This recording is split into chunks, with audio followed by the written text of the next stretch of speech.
forsake foolishness and follow the faithful friend. Look at Proverbs chapter 9, verse 6.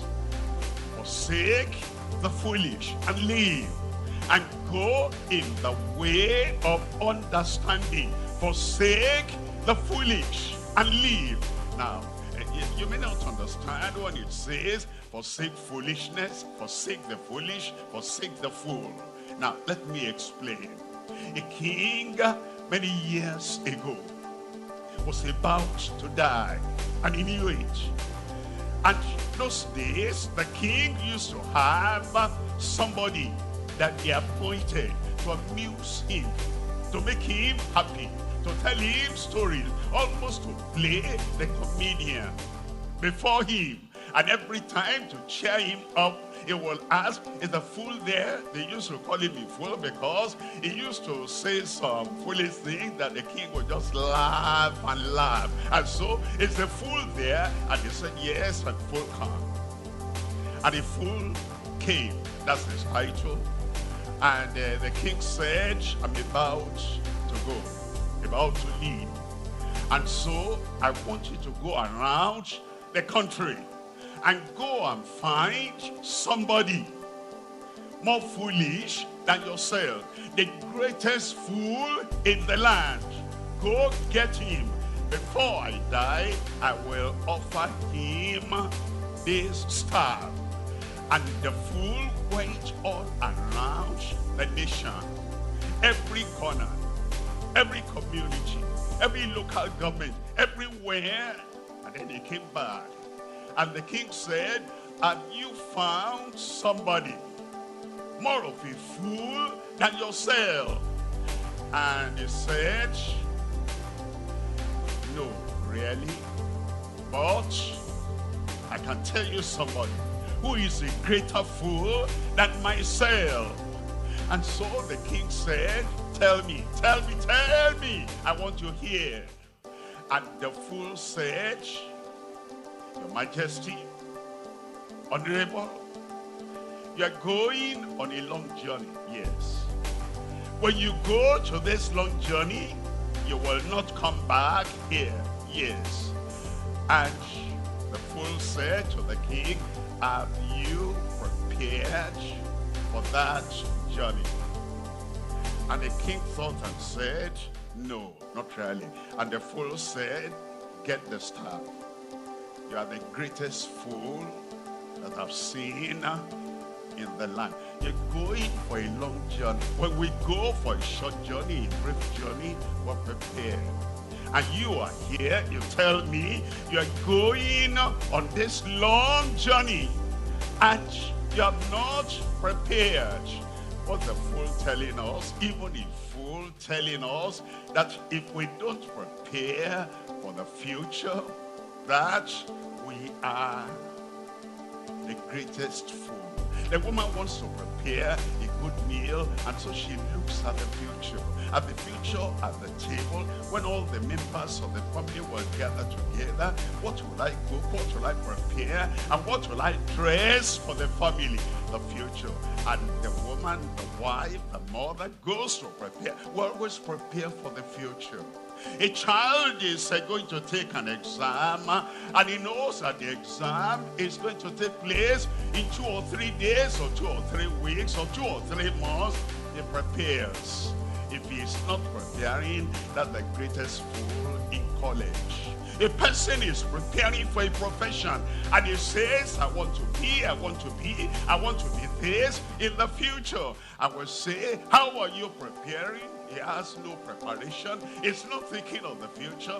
That's the greatest fool in our community. A person is preparing for old age. When I get older, I'm going to be this, I'm going to rest, I'm going to retire, and I'm going to live on what I've already provided.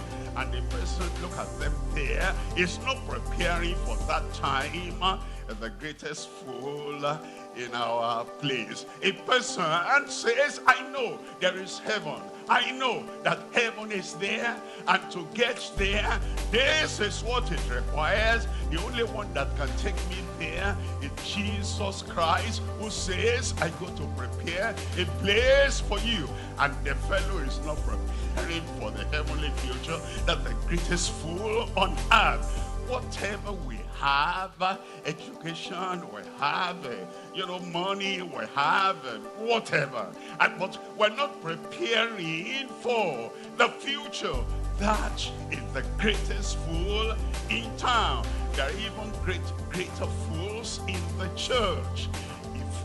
In the church, we're talking about Christ, we're talking about heaven, and we're talking about how we can get there. And the man, the woman comes to church every Sunday and every weekday, and he prays and does everything, but the preparation does not include preparing for the heavenly future. That's the greatest fool in church. Forsake the foolish. All the foolish things, whatever I'm doing, it may look interesting and you're excited with it, but it's not preparing me for the future. You want to have future health. You want to be strong, and you want to be healthy, and in the future, even when you get older, you want to still remain strong. How are you preparing for that? The fellow is eating junk, and he's doing risky things that could kill him and destroy him. That's the greatest fool among us. And the Lord is saying, think of the future. And when you think of the future, you prepare for the future. If you are not preparing for the future, you are the greatest fool in town. I will not be a fool. I said I will not be a fool. Somebody who goes to college and he spent 3 years, 4 years, 5 years, 7 years in college, and the final exam that will determine the result of all those 4, 5 years, 7 years in college is coming the following week, and then in the just a week to the exam, he's still going to the night club, he's still surfing the internet, he's still looking at all those things that will not contribute anything to the result of the final exam. That's foolish. And it says, forsake the foolish and live a bright life, and live a vibrant life, and live with eternal life, and live the life for Christ, the Christ-like life, the life that is peaceful. You have to forsake the foolish and live and go in the way of understanding. I pray the Lord will do it in your life. In my life, I will forsake the foolish. Now, I need to call myself to attention. Now, I say, and I'm talking about you, I'm going to do this next week. I'm going to do this next month. I'm going to do that next year. I must have a goal. If I don't have a goal, am I wise or foolish? I'm going to become this in life in a decade, in 10 years' time, because you need to have a yearly goal, a 5-year goal, a 10-year goal, and you need to look at the future. And this is my goal for 1 year, 2 years, 5 years, 10 years. And if that is where I want to be, I imagine myself already there. Then I walk backwards and I say, what do I need to do so that I will get there in 10 years? Understand? If you're 20 now, in 10 years, you're 30. If you're 35 now, in 10 years, you're 45. You don't wait until when your vehicle gets there in 10 years' time. I'm here now. What am I supposed to do here? You should have thought about that 10 years ago. And that is the future. That if you are wise and you forsake the foolish, you'll be going and you're checking off every week. Since I say in 10 years, that's where I want to be. this past week, what have I done to contribute to that future goal?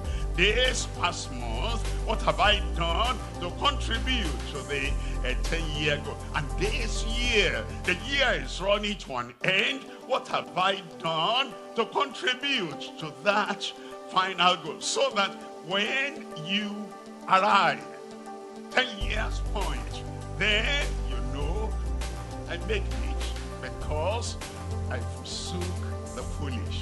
The foolish things I would have been doing that will take my heart, take my mind, take my attention, all that I have forsaken.